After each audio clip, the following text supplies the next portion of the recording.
Hey everybody, Jason with Heap, a Jeep. Time for video 2 in the Fabricating the New Front Bumper series. And on this one we're going to cut the fenders so we can make room for the bumper, and then we're going to start the whole fabrication process and see how far we can get in this video. So to make it, we're going to need some steel. But the thing about steel is it can get kind of pricey, and I'm pretty cheap. I am Scottish after all. So what I'm going to use is some steel that I scavenged. This is a big piece of a 3/16 diamond plate. Diamond plate on one side, smooth on the other. And I'm going to use this. Where did I get lucky enough to find this? I think it fell off a plow truck last winter at the parking lot at my work. You can see it got smashed up pretty good. I think it was screwed onto a plow truck, fell off, they hit it with the plow, and then just left it. After all the snow melted in the spring, it was just lying there. And I thought, hey, they're just going to throw it away. I'm going to take it. So you can see it's got a bend, and it's a little banged up in areas. I don't think that's going to be a real problem, because we're going to be going with smaller pieces of steel. And if I have to knock a bend or two out after I get them cut, we'll do that. I need to cut the fenders now to be able to get the measurements just right. So I'm going to go ahead and do that. And probably just take an angle grinder. Going to cut them even with the bottom of this trim here on the front. And yeah, we'll go from there.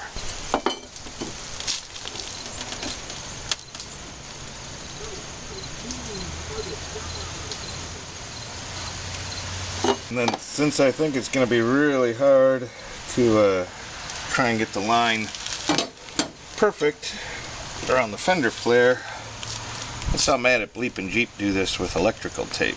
And I'm going to try it too. Looked like it was a good idea.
I kind of boogered it right there, but I think it's okay. So I got a little rust there. I'm going to go ahead and grind that back, so when I paint the bottom here, it'll take care of that too.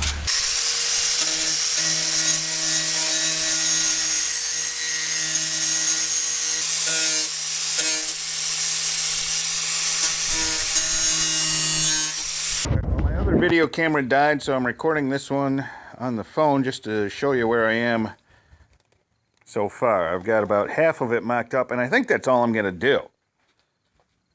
Because if you put it in the middle, you make one half, the other half should fit, right? So I just went ahead and did that. And let me get back here.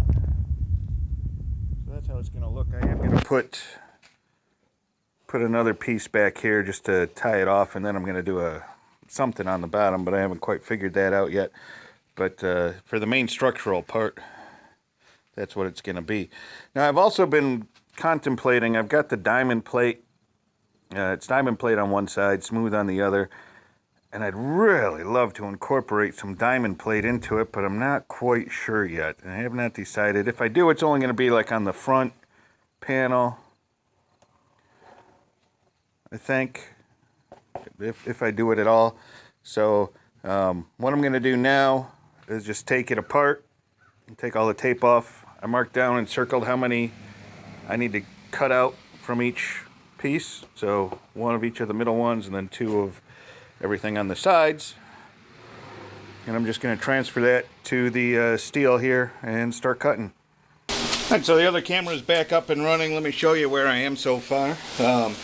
After tracing out a couple of the center pieces here on the steel I'm using, cut it out with an angle grinder. Went through about four cutoff blades. It's a little thicker than I thought it was.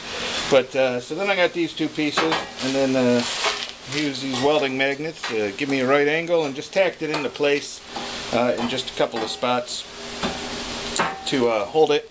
And I think that's how I'm going to do it, is as I cut them out, I'm just going to tack them into place and keep test fitting and making sure everything's going the way I want it to go. So yeah, I'm gonna keep going here.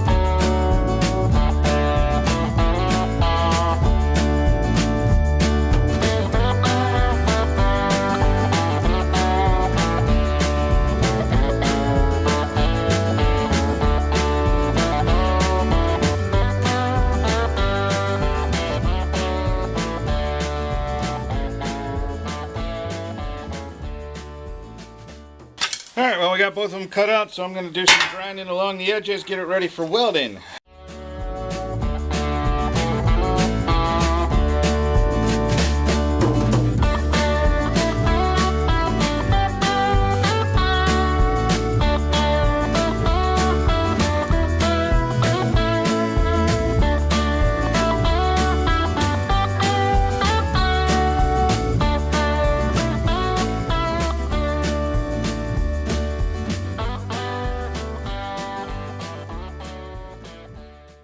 Okay, so I'm ready to put these pieces on, and I decided, for me, the most important line is going to be where it meets the bottom of the grill there. So I want that to be flat. So I'm using my floor in the garage as my straight line for that, so that this will be even with that side.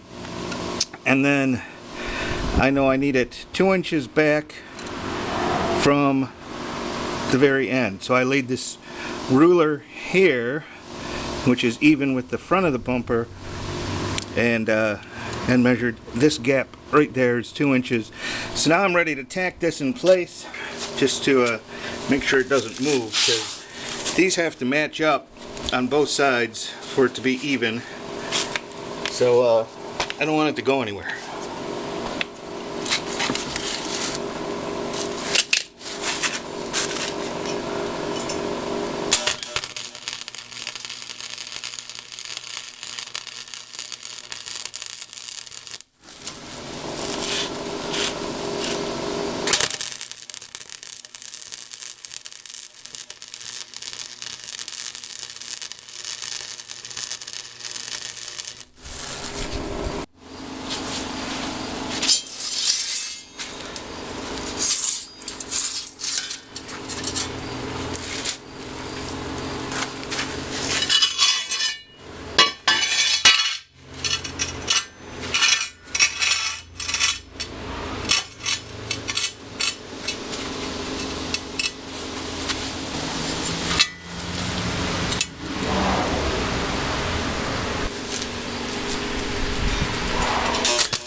After I get every piece tacked together, I keep test fitting to make sure I'm going in the right direction. And so far, I'm real happy with it. Yeah, I mean it's coming out to just about the edge of the the whatever, the thing. Fender flare. Thank you. And this cutout is perfect. It's exactly what I want. Light bar right there. Or actually, maybe 4 single lights. I don't know. I'm going to do something cool there. So I think that's where I'm going to leave it for this video, and I'll pick up again in the next video. But it's getting close to dinner. I've been at this for quite a few hours. Starting early this morning, and it's dinner time. Going with the rolling rack today. Oh, that's good. So we'll pick it up on the next video. If you haven't clicked subscribe yet, please do. And oh, and if this works, on my website I'm going to try and put the measurements and dimensions and everything of how this bumper went together, all those pieces and the measurements I used. If that will help you out, just let me know. But I'm going to try that. That's after I get it on and I know it looks good and all that. So that might be coming too. What was I talking about? I don't know. Whatever. Hey, thanks. We'll get at it again in the next video.